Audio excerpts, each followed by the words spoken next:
साथी हो योचोटि फागुन 21 गते चुनाव छ तिमीहरू केमा भोट दिने भोट दिन्छु सुरुमा भोट दिएपछि मासु खान पाइन्छ म त तारामा भोट दिन्छु किनकि तारामा लुटपाट गर्न पाइन्छ म घन्टीमा भोट दिन्छु किन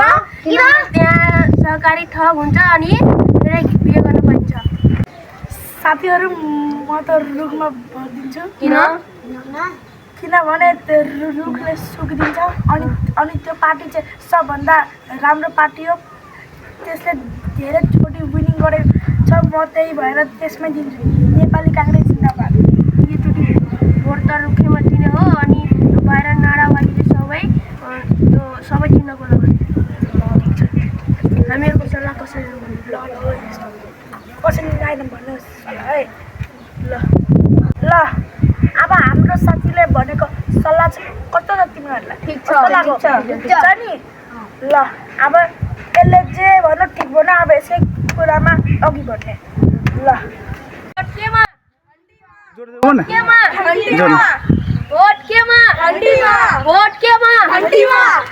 नमस्ते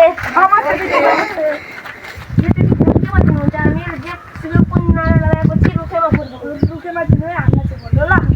ल भोट केमा तारामा भोट केमा तारामा भोट केमा तारामा भोट केमा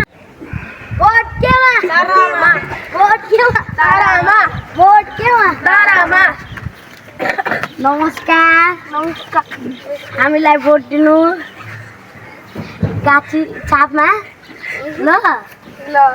भोट केमा घामले भोट केमा सूर्यमा भोट केमा सूर्यमा भोट केमा सूर्यमा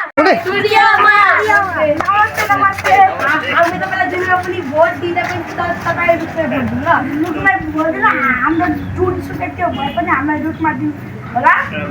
हामी दिन्छ त भए पनि तपाईँको घरको साइडको बाटो सब राम्रो गरिदिन्छु नाला बनाइदिन्छु ल हामीलाई भोट दिनुहोस् जनताको गठबन्धन नेपाल